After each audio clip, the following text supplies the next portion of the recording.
She hasn't held a real job in 6 years, and every dollar she touched from that estate was stolen from a man who spent his whole life building something worth protecting. That is what my brother said to the probate judge on a gray Tuesday morning in November, his voice carrying the rehearsed weight of someone who had practiced those words in front of a bathroom mirror for weeks. I did not look at him. I kept my eyes level, my hands flat on the table in front of me, and I breathed through my nose the way my supervisor at Quantico had taught me to do when the room wants to break you before you've even had the chance to speak. The fluorescent light above the bench buzzed in a low, irregular rhythm. The court reporter's fingers never stopped moving. My name is Nora Wells.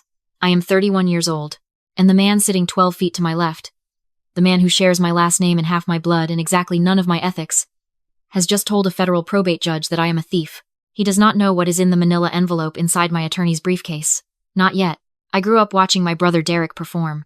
He was the kind of man who had learned early that if you speak with enough volume and enough certainty, most people will stop asking whether you are telling the truth. He was 8 years older than me, broad-shouldered, with our father's jaw and our mother's talent for making cruelty sound like common sense. When I was 11, he told me that girls who were too smart made men uncomfortable. When I was 17 and accepted into Georgetown on a full academic scholarship, he told my father at dinner that the school was probably just filling a quota.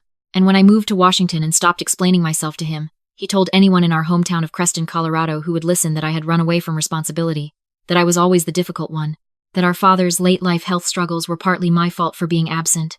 He was not here when I was absent, of course. He was in Creston running the family's property management company into the ground at the pace of a man who never learned that spending and earning are not interchangeable concepts. My father died in March. He was 68 years old, and he died with a clarity about him that surprised everyone except me. In his final weeks, he asked me to sit with him on the back porch of the house I had quietly paid the property taxes on for 4 consecutive years. He told me he was proud of me. He told me he did not always understand what I did or why I could not explain it, but that a father knows when his child is doing something that matters. He pressed my hand between both of his and said the words I had been waiting my entire adult life to hear from a member of this family. Then he was gone. 3 weeks after the funeral, Derek filed a motion in probate court contesting the will.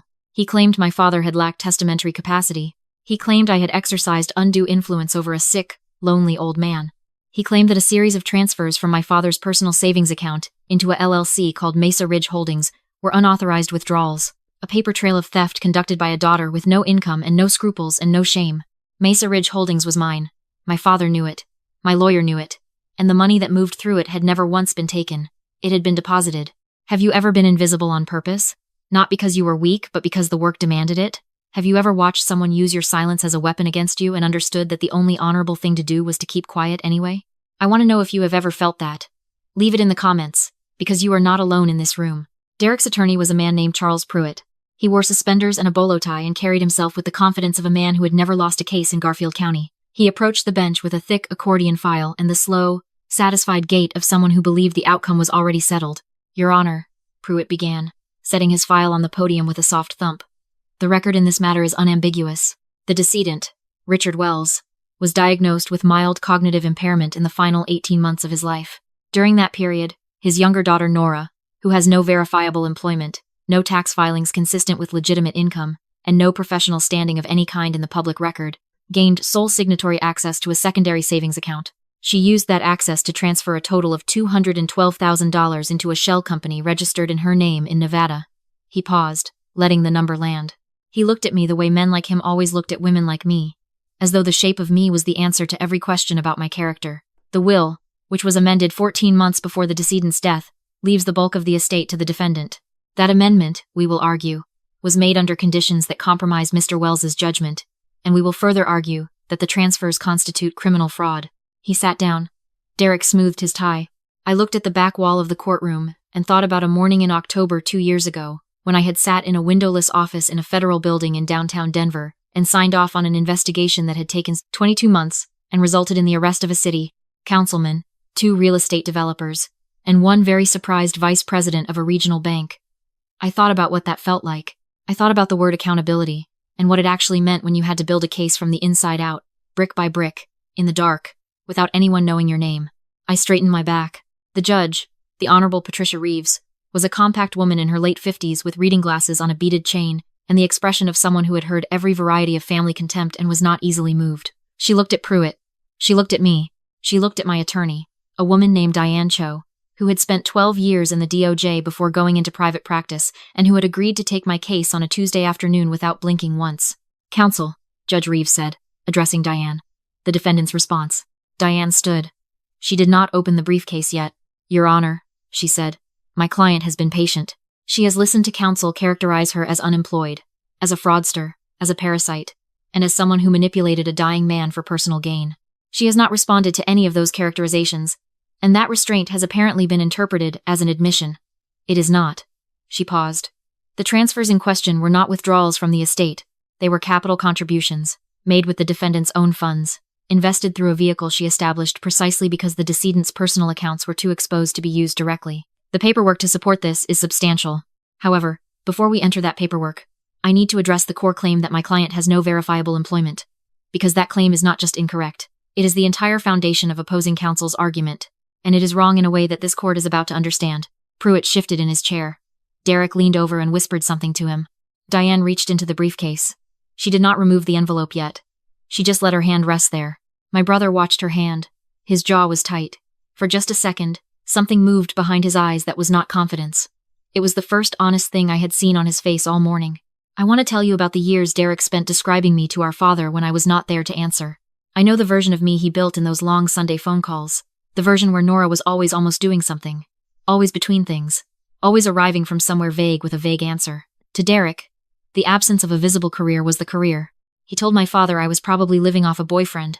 He told him I was probably doing consulting work, whatever that meant. He said it with the inflection of a man who had decided the answer and was simply waiting for everyone else to catch up. What he never once asked was why. Why would a woman with a Georgetown degree and a demonstrated record of high-level academic achievement simply choose to vanish from the professional record at 24? Why would someone like that stop having a LinkedIn profile, stop filing tax returns in the public forum, stop appearing in any directory of any firm or organization? Why would a woman who had been valedictorian of her undergraduate program simply cease to exist in every database you could access from a civilian computer? Those are not the questions of a lazy person. Those are the footprints of someone whose employer requires them not to exist. The IRS knows who I am. The Office of the Director of National Intelligence knows who I am. My direct supervisor, who has a desk on the 4th floor of a building whose address I am not permitted to share, knows who I am. But the Garfield County Probate Court does not. And Charles Pruitt does not. And my brother, God help him, absolutely does not. Derek had built his entire case on the visible world.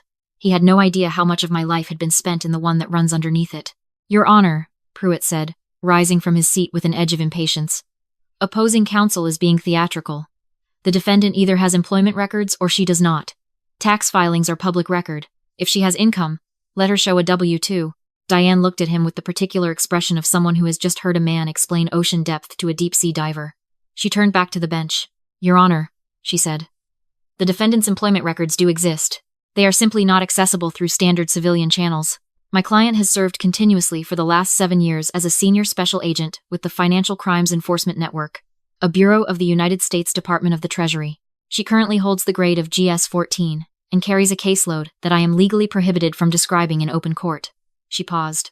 In preparation for these proceedings, my client was granted a limited disclosure authorization through the Office of General Counsel at the Department of the Treasury.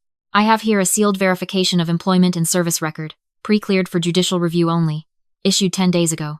She withdrew the envelope. It was not dramatic in the way movies make things dramatic. It was a standard manila envelope with a blue Treasury seal in the upper left corner and a red wax stamp across the flap. It was the kind of envelope that, if you knew what it meant, made the temperature in the room drop 4 degrees. Pruitt stared at it. His confidence did not disappear. It curdled. Your Honor, Pruitt said, this is a probate matter. Whatever employment claim opposing counsel is making has no bearing on a will contest or a fraud allegation. Judge Reeves held up one hand without looking at him. She was looking at the envelope. Then she was looking at me. And I watched her expression change in a way that told me she recognized either the seal or what it implied. Because Patricia Reeves had spent 4 years as an assistant U.S. attorney in Denver before she was appointed to the bench, and she understood what a Treasury disclosure authorization meant for the kind of case you were not allowed to talk about. She looked at Diane. Counsel, she said, her voice dropping half a register. Are you representing to this court that the defendant's employment falls under protected disclosure statutes? I am, Your Honor. Continuously for the last 7 years. The income reported to the IRS under a secure filing designation is consistent with government employment at the senior level. The transfers made to Mesa Ridge Holdings were not withdrawals from the estate.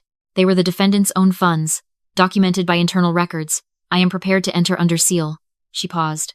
Furthermore, I would note for the court that a secondary review of the estate's financial records conducted at my client's request by an independent forensic accountant, has identified a separate pattern of transfers from the family business accounts that the plaintiff has not disclosed to this court. The room went quiet in a different way than it had been quiet before. Derek's attorney stopped writing. Derek stopped looking at me and started looking at the table. Judge Reeves removed her reading glasses from her face and set them very carefully on the bench. She looked at Derek. She looked at Pruitt. She said nothing for 6 full seconds. She reached forward and took the envelope. I watched her open it. She used a small silver letter opener from her desk drawer, and the sound of the wax seal breaking was the only thing in the room. I counted her eyes moving across the page. I counted my own heartbeats. Somewhere behind me, I heard my brother exhale in a way that was not a breath. It was the sound of a man who had just felt the floor shift. Judge Reeves set the document down. She set it down the way you set something down when you want to be precise about what you do next. "Mr. Pruitt," she said. Her voice was level in the way that very controlled people are level when they are deciding how hard to bring something down. "Your client filed this contest on the premise that the defendant is a person of no professional standing, no verifiable income, and no credible reason to have received the estate her father designated for her. You argued that the transfers in question represent theft. You have asked this court to set aside a will based on the claim that the defendant manipulated a man who could not protect himself." She paused. "I have in front of me a verified statement of employment from the Department of the Treasury, confirming that your opposing party has been a continuously active federal law enforcement officer for the last 7 years. Her income over that period has been consistent, documented, and filed under a secure designation authorized by statute. The LLC in question was established with her own post-tax earnings. The transfers were deposits into a vehicle she controlled, made to support a property she was maintaining on behalf of the estate." She paused again, and this time the pause was the kind that attorneys remember. "The forensic accounting report your opposing counsel just referenced, which I am ordering entered into the record today, will be examined by this court before any further proceedings. If it shows what I suspect it shows, Mr. Pruitt, you and your client are going to have considerably more pressing concerns than a contested will." She turned to Derek. My brother had gone the color of old concrete. His hands were on the table and they were very still, which told me he had learned that trick from somewhere, the trick of making yourself appear calm when every internal system you have is screaming. I had spent 7 years learning to read that stillness in other people, in conference rooms, in wire room transcripts, in the taped conversations of men who thought they were invisible. I knew what it looked like when someone realized the exits had closed. "This isn't what it looks like," Derek said. His voice was even. He was performing again, even now. "Whatever they think they found in those accounts, there are explanations." I looked at him for the first time all morning. Not with anger. I had processed the anger months ago, somewhere between my father's last breath and Derek's first legal filing. What I felt looking at my brother in that moment was something closer to grief, not for who he was, but for the time we had both spent on this. "Derek," I said. My voice was quiet. "You built this whole thing on the idea that I had nothing. No income, no record, no standing. You assumed that because you couldn't see what I was doing, it didn't exist. You turned that assumption into a legal case. You stood in front of a judge and called me a thief." He opened his mouth. I kept talking. "For 3 years, I transferred money into this family. When Dad's business liability insurance lapsed in 2021 and he was looking at a 6-figure exposure, I covered the gap through Mesa Ridge. When the roof on the Creston property needed replacing and you told him you didn't have liquidity, I paid the contractor directly through a third party so he wouldn't have to ask you twice. I did it without attaching my name to it because my name was not something I could attach to anything at the time. And you stood in front of this court and used the fact that my name wasn't on those transactions as proof that I was stealing." I stood up. "You weren't wrong that I was a ghost," I said. "You were wrong about why." Judge Reeves allowed a silence after I sat back down that lasted longer than it needed to. I think she was giving the room a chance to recalibrate. Then she straightened the document in front of her, and she spoke. "This court is dismissing the will contest with prejudice. The evidence supporting the decedent's testamentary capacity is substantial and unchallenged by any credible medical record. The allegation of undue influence is unsupported and is hereby stricken from the record." She looked at Pruitt. "Furthermore, this court is referring the financial records of Wells Property Management LLC to the Colorado Attorney General's office for review of potential fiduciary violations. Mr. Wells," she said, addressing my brother directly, "I strongly encourage you to retain separate criminal counsel before the end of this week." She looked at me one last time. There was nothing performative in it. It was the look of one professional acknowledging another across a room where the wrong person had almost lost everything. "The court is issuing sanctions against the plaintiff in the amount of $38,000 for costs and legal fees to be paid from the plaintiff's individual share of the estate. And in the matter of the defamation claim filed as a counterclaim by the defendant, this court is awarding damages of $60,000 to be settled within 90 days. Derek's chair scraped back. His attorney put a hand on his arm. My brother looked at me the way I had seen other men look at the moment they understood they had not just lost but had been the author of their own loss from the beginning. Linda was in the gallery. My stepmother, who had been married to my father for 11 years and had spent most of that time finding elegant ways to exclude me from family conversations I should have been part of. She was staring at her lap. She had testified in support of Derek's filing 6 weeks ago, had said with great softness and great precision that I had always seemed troubled, that my father had confided in her that he was unsure what to do about me, that a daughter who never came home was a daughter who had something to hide. I passed her on the way out of the courtroom. I did not stop. I did not slow down. I moved the way I had learned to move through spaces that were not mine, purposeful and unhurried, taking up exactly the room I was entitled to, and not 1 inch more. Diane caught up with me in the marble hallway outside. She handed me my briefcase without ceremony. That's what I like about Diane. She does not perform victory. Treasury wants a check-in before you travel next month, she said.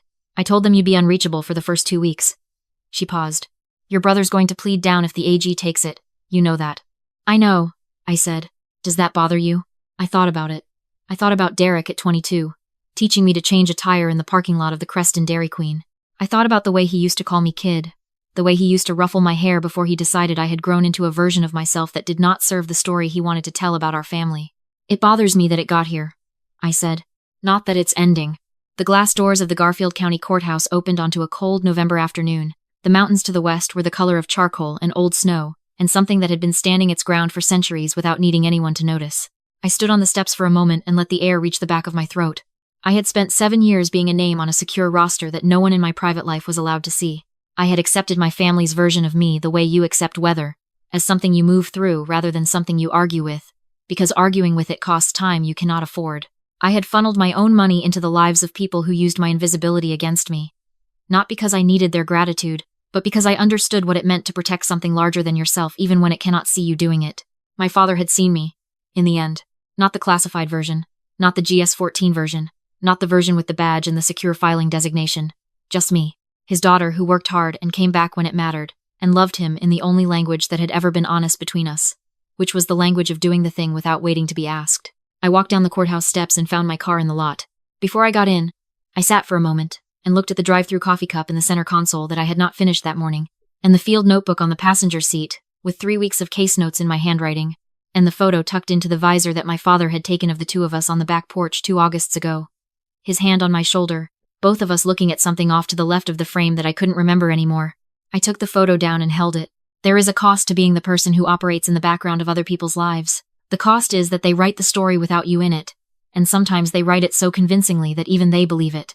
My brother believed it. My stepmother believed it.